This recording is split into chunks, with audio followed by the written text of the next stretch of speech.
Hello and welcome to Go Beyond Busy. In this episode, Christine Abela talks with Clifford Wilson, a commercial cleaner based in Hawke's Bay, New Zealand. Clifford shares what running a business looks like from the other side of the roster. Working alone, working at night, and often going years without seeing a manager face to face. This conversation covers staff connection, communication gaps, training challenges, and why video may be one of the most underused tools in industries like commercial cleaning. If you employ people who work remotely, after hours, or largely on their own, this one will give you plenty to think about. Clifford's contact details are available below this episode if you would like to get in touch with him directly. Hello, I'm Christine Abela from Go Beyond Busy, and I'm here with Clifford Wilson, who is a commercial cleaner in Hawke's Bay in New Zealand. How are you today, Clifford? Very good, thank you. Thank you. So, Clifford, what would you like business owners to understand about running a business? I would like business owners to understand their staff better, especially in my work in commercial cleaning, where you don't have much to do with managers or anyone behind the scenes. It's quite a lonely job because a lot of the sites you're by yourself. You don't know people. It's quite easy to work for years and not ever see your manager. You might see your supervisor once a month, but that's about like getting around, knowing your staff, knowing who's working for you, knowing more than just their name and email is something that I think that, especially in the commercial cleaning world, needs more. But how would that make you feel if your manager understood you better? What difference would it make to you? Quite a lot, because sometimes there's difficulties that you have on a site that feel very minor, that don't feel like they're worth email or text or a phone call to your boss, but maybe the boss will feel that they're actually really important. And especially because like literacy standards in my work aren't high, and a lot of people have either ADHD, autism, or whatever. It's very hard to decide to contact your employer. So it would be a lot simpler to talk to them in person, to make the time to let them know or start the conversation. Because generally speaking, once you start talking to a cleaner, they don't stop talking. So they'll tell you freely what's an issue, but they won't start the conversation unless you start. I don't know a lot about commercial cleaning, but I imagine a lot of it would be done at nighttime, like when the commercial premises are closed. Is that right? And does that make it more difficult to communicate with your manager? Yeah, it makes it very difficult. Most sites are during closing, although that is changing. Some of the sites don't trust having the cleaner have their keys anymore.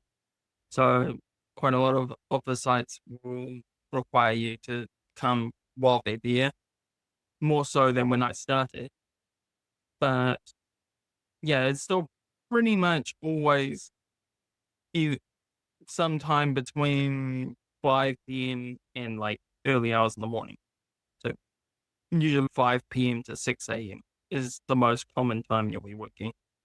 Myself, I work from 5 p.m. to 4 a.m. Which sounds like a lot, but actually that's two sites that are broken up. So one site is 5 p.m. to 8 p.m. And then there's a huge gap between that and my morning site. How does that affect training? Does that make it difficult to train somebody? At the supermarkets, because they have more staff on than off the site. And also, your supervisor will come and visit you. And when you're first starting out, the supervisor's there a bit, but it doesn't take long before they can't be there because they have other staff that they're also training. there's very high turnover in commercial cleaning. It doesn't take long before someone else is the new person and you're not the new person. So you might only get a month or two in the beginning of training. And then maybe you stick around and you become the leader. 6 months is about the difference between a new person and someone who's been there for a while. How long have you been doing it for? Over 10 years. Oh, wow. So you're the exception. I started in 2009 and I've been with this company since 2013. Wow, that's quite a long time. So what would you like to see change with regards training? I would like to see more use of video. I think with today, I mean, you can do video conferencing. You can put videos online to show certain jobs and how they're done. I think cleaning companies should do a better job of explaining what's necessary. Like sometimes it feels very arbitrary, the difference between not clean. And it's true everywhere because clients will have different opinions on what is clean and not clean. So you have to follow what your client, but the overall stuff, if it's dirty, clean it, keep it tidy. That stuff's not new. I think a better job of explaining our gear and what's actually required, needed in the industry as a whole. You told me before this interview that you've done some stuff on YouTube. Tell me about that. What have you done on YouTube? I've done a lot of documenting my travel. So I really like travel. I've been to 8 countries so far. And in the beginning, I was using my phone to take photos of my travel, but I never really rewatched them. So now I use YouTube Shorts, which is free to store as much as you want. And I can look back at them much easier with playlists.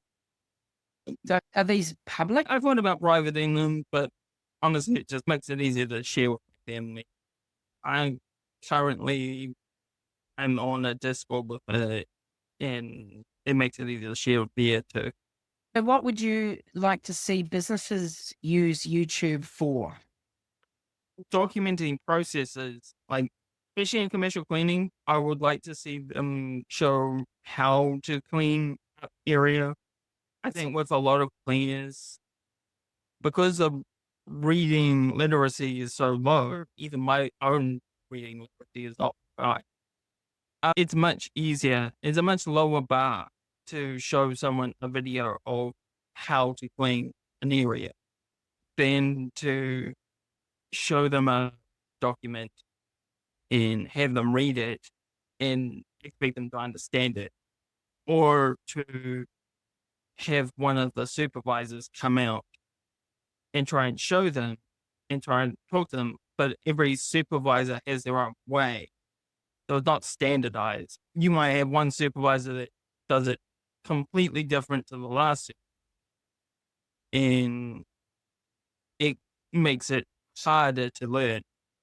I actually think this is an area where, like OCS, Paramount, the big players should really be putting out their own videos on their own YouTube channel, and that other cleaning companies, small ones, my one, can use as a reference.